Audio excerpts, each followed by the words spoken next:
दोस्तों, मैंने सोचा कि मुझे ब्रह्मचर्य की रक्षा के लिए कुछ आसन आपको बताने चाहिए। मेरे हिसाब से ब्रह्मचर्य की रक्षा के लिए जो महत्वपूर्ण आसन हैं, उनको मैं आज आपको बताऊँगा, जिनका अभ्यास करके आप ब्रह्मचर्य में काफ़ी सहायक हो सकते हैं ये सारे आसन। इसलिए आप चाहें तो इनमें से किसी भी आसन का प्रयोग कर सकते हैं अपने ब्रह्मचर्य की रक्षा के लिए। लेकिन मुख्य बात ये है कि ब्रह्मचर्य की रक्षा के लिए आपको मन से जितना काम करना पड़ेगा, उससे ही कम आपको तन से भी काम करना पड़ेगा। यानी कि मन से तो शुद्ध विचार रखने ही रखने हैं, और जो मैं आपको जो आसन बता रहा हूँ, उन आसन को आप कर सकते हो जिससे आपके ब्रह्मचर्य की रक्षा होती है। तो पहला आसन है पादंगुष्ठासन। इस आसन को मैं करता था, जिसमें आपको करना ये होता है कि आपको अपने जो पैर है उसकी एड़ी को गुदाद्वार पर रखना होता है, जिस वजह से आपकी गुदाद्वार का जो मार्ग है वह बंद हो जाता है। इस स्थिति में आपको कुछ समय तक रहना होता है। इसका मैं आपको चित्र दिखा रहा हूँ, और इसकी विधि को आप गूगल पर भी देख सकते हो, जहाँ पर आप अच्छी तरह से समझ जाओगे कि किस प्रकार से पादंगुष्ठासन हमको करना पड़ता है। इस आसन को मैं स्वयं करता था, और यह वास्तव में लाभकारी सिद्ध होता है, क्योंकि जितने भी आसन होते हैं वे हमारे अंदर से ब्रह्मचर्य की रक्षा करते हैं। शरीर के अंदर की जो नस नाड़ियाँ हैं, जिस वजह से वीर्य का स्खलन होता है, उन सभी नस नाड़ियों पर हमारे आसन का बहुत ही अच्छा खासा प्रभाव पड़ता है। इसलिए हमको आसन तो करने ही चाहिए।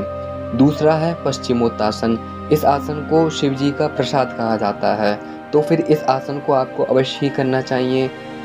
आपकी मर्जी है, कोई सा भी आसन कीजिए, आपको जो आसन करना अच्छा लगता हो आप वह आसन कर सकते हो। तो मेरी नज़रों में दूसरा जो आसन है वह पश्चिमोत्तासन है। इसकी भी मैं आपको चित्र दिखाता हूँ। इसमें इस प्रकार से जो विधि बताई गई है, उस विधि से आपको इस आसन को करना होता है। इसके बाद जो हमारा तीसरा आसन है वह ब्रह्मचर्य आसन है।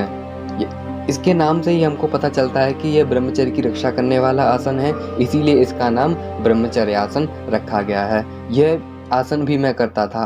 रात को सोने से पहले मैं इस आसन को करता था, ताकि मेरा जो नाइट फॉल है वह ना हो सके।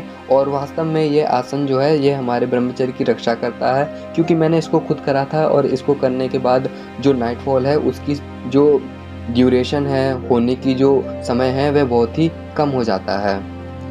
और फिर जो चौथा आसन है वह मूलबंध है। मूलबंध के बारे में तो मैंने पिछली वीडियो में आपको बहुत कुछ बताया, आप चाहें तो उस वीडियो को देख सकते हो। मूलबंध की जो विधि है वह भी मैं आपको यहाँ पर इस फोटो में दिखा देता हूँ, जिस वजह से आप पूरी तरह से जान पाओगे कि किस प्रकार से मूलबंध को लगाया जाता है।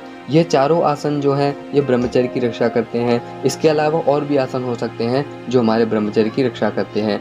मेरे हिसाब से आप इन चारों में से कोई सी भी आसन का प्रयोग कर सकते हो, लेकिन इसके साथ साथ आपको मन के स्तर पर भी ब्रह्मचर्य का पूर्ण रूप से पालन करना है, जिस वजह से आप तन के स्तर पर भी ब्रह्मचर्य का पालन कर पाओगे और मन के स्तर पर भी ब्रह्मचर्य का पालन कर पाओगे। ऐसा होने पे आप जो है वह ब्रह्मचर्य में बहुत ही सफलतापूर्वक आगे बढ़ते जाओगे।